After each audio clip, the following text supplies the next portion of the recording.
Hello friends, আজকের আমি যে রেসিপিটা আপনাদের করে দেখাবো সেটার নাম হচ্ছে রুই পোস্ত।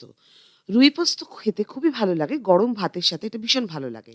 রুই পোস্ত বানানোর জন্য প্রথমেই আমি একটা পেস্ট বানিয়ে নেব।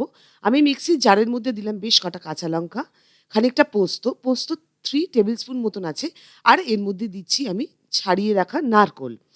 এইটা দিয়ে আমি সামান্য পরিমাণ জল দিয়ে পেস্ট বানিয়ে নেব। রুই পোস্ত বানাবার জন্য আমি কড়াইয়ে সর্ষের তেল গরম করে নিয়েছি।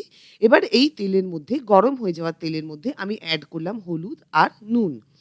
এবারে আমি রুই মাছের পেটি এবং দাগার পিসগুলোকে আমি ভালো করে ভেজে নেব।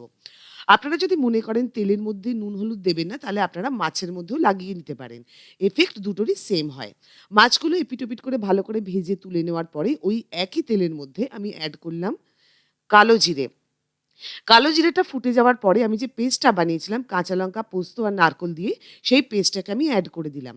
আপনারা দেখুন আমি খুব ভালো করে পেস্টটাকে নাড়াচাড়া করে নিচ্ছি। পোস্তর কাঁচা গন্ধটা কাটা অবধি আমাকে খুব ভালো করে ভেজে নিতে হবে।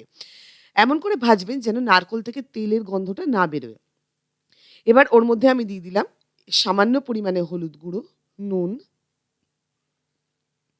আপনারা দেখতে পাচ্ছেন নুনটা স্বাদ মতন দেবেন, কারণ তেলের মধ্যে অলরেডি নুন দেওয়া রয়েছে। আর খুবই সামান্য পরিমাণে লঙ্কা গুঁড়ো। লঙ্কা গুঁড়ো আমি খুবই সামান্য দিলাম, কারণ আমি কাঁচা লঙ্কা দিয়েছি, বেটে দিয়েছি। এবার কয়েকটা কাঁচা লঙ্কা ওপর থেকে দিয়ে দিলাম। এগুলো কিন্তু গোটা কাঁচা লঙ্কা, চেরা বা ফাটা নয়। এবারে আমি মিক্সির ওই জারটাকে ধুয়ে ওর মধ্যে থেকে জলটা অ্যাড করে দিলাম। দিয়ে ভালো করে মিশিয়ে নিচ্ছি। নেওয়ার পরে আমি মাছগুলোকে এর মধ্যে ভাসিয়ে দেবো। দিয়ে রান্না হতে দেবো প্রায় ১০ মিনিট মতন, যতক্ষণ না মাছটা ভালো মতো সেদ্ধ হয়ে যায় আর গ্রেভিটা একটু আ গাঢ় হয়ে যায়। আজকের আমার এই রেসিপিটা যদি আপনাদের ভালো লেগে থাকে, তাহলে আমার চ্যানেলটা অবশ্যই সাবস্ক্রাইব করবেন। আর রেসিপিটা লাইক এবং শেয়ার করতে ভুলবেন না। মাছটা দিয়ে দেওয়ার পরে আমি খানিকক্ষণের জন্য ঢাকা দিয়ে রান্না করব, প্রায় ১০ থেকে ১২ মিনিট। আজ হয়তো আপনাদের একটু অসুবিধা হবে আমার কথা শুনতে, কারণ আমার খুবই ঠান্ডা লেগেছে এবং গলাটা একদম বসে গেছে।